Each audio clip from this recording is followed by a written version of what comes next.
What's going on, YouTube? So, have my new iMovie here, still having some issues with it, so hopefully I can get this in one take wonder, right? So, I'll be talking about mainly my new gym that I've been training at. But before I get to that, as far as what happened this week, pretty good squat workout, hit 425 for a triple. Should have went for 4. Horrible bench workout on Monday. The Tuesday deadlift work went very well, hit a PR. Then Thursday, front squat workout and high bar workout went pretty solid. Hit a PR of 300 for a double pause front squat. And then Saturday, bench press and other kind of accessory work went pretty well. It was very close to a PR there as well. But yeah, what I wanted to talk about, which is something that I didn't kind of see coming, but was the fact that this week I started training at a CrossFit gym, and it's called CrossFit 405. And I really like it, obviously, because the equipment and whatnot, but obviously the location as well, too. It's probably about a 5-minute drive, 5 to 10 minute drive from my university, which will be incredibly helpful for me once school gets started. So, yeah, mainly what I wanted to kind of talk about, I guess, I've spoke about this in several other videos, was the fact of how big of a role environment plays in your training response, and not just your progress, but how much you're enjoying your workouts, right? I speak a lot about, intrinsic motivation, and if you need, a training partner there, or this kind of song on, or this rack, or whatever like that, if you need something perfect like that, or that kind of external stimulus all the time, you probably should dig a little bit deeper into, what motivates you really. But that's not to say that even those who are naturally more intrinsically motivated to do whatever activity, don't get a boost from some external stimulus, right? And I've found that out definitely to be true with training at this gym this past week, right? So again, I'm a pretty intrinsically motivated person. Even when at this gym, I don't talk to a ton of people. I kind of didn't have a choice this week. But I'm even just to myself a little bit, even when I'm in a big group, even with a group of my friends, I'll tend to be a little bit more, I won't say focused, but just soft-spoken during training, and then we, get out of training, it's totally different. But even with that being said, there's so much cool shit that went down this week. As far as obviously the equipment, which you'll see, there's never going to be a lack of barbells or weight available here. Never got to wait around to squat or bench or deadlift or anything, so that's awesome. So the availability is great.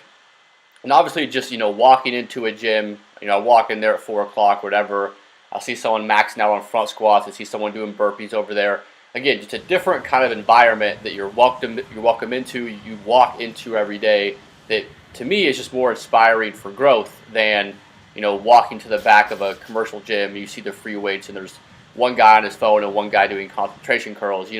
Again, you should be motivated to kick ass no matter what, but again, it's not to say that that's not going to help you walk into a certain environment, right? We all kind of see that. I talked about that in my last video about finding the right environment. So, yeah, this was really fun to train here. Obviously, too, not obviously, but saying that way too much.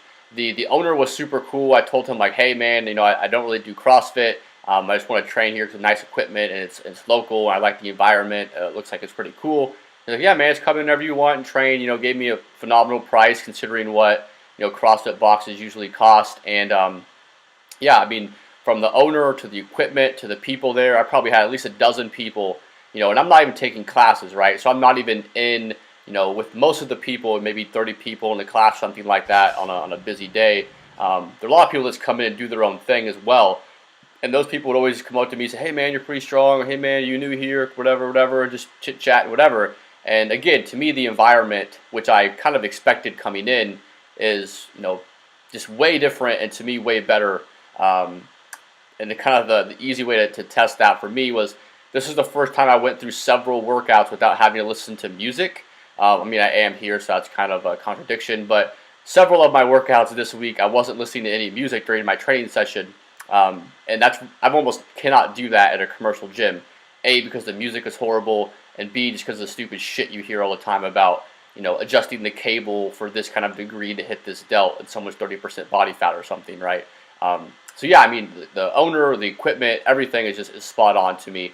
And just kind of clear up some misconceptions too that probably a lot of my followers have, and certainly that I had before I became friends and researched and learned more about CrossFit, and certainly as I got into the CrossFit box this week. And again, this is for one box in one town. You cannot apply this to anything, which is kind of my point here, being that it's really ignorant to look at a YouTube video, a 10-minute YouTube video of CrossFit bloopers and say CrossFit's fucking stupid, right? That'd be the equivalent of walking into a commercial gym where there's a whole bunch of 90% of people that don't know what they're doing, and oh, then bodybuilding is stupid. Or going to a powerlifting meet where half the squats are high and saying powerlifting is stupid, right? You can apply that to anything.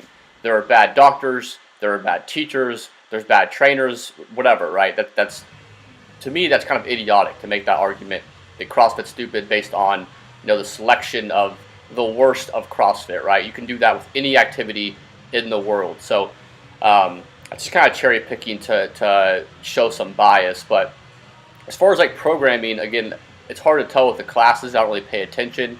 But as far as the programming, a lot of the people that do around me, it's not too much different than what I do or a lot of my clients will do. So they usually will come in and do like one or two main lifts. Like for example, on my bench press day yesterday, about 4 or 5 of the cool people there that I speak with on like a daily basis, they came in, I think they maxed out on front squats, like a single or a heavy double, and then they moved on to same thing, which is to clean off the floor. That took them about 30-45 minutes of just pure strength work, and then they moved on to kind of like a short Metcon, which was a 500-meter row, 90-second break, 500-meter row. I did that with them, and it took me about 1 minute 40 seconds each circuit there. So maybe about 5 minutes of conditioning work, and they work on some gymnastic stuff. So it took about 1.5 hours.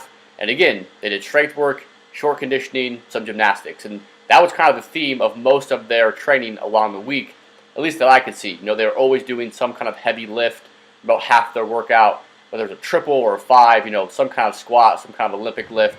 Then they would kind of do short Metcon. A lot of the classes set up like that too. So again, are some CrossFit workouts stupid? Sure. If you're doing, like I think Isabel or something like that, like 30 snatches for time.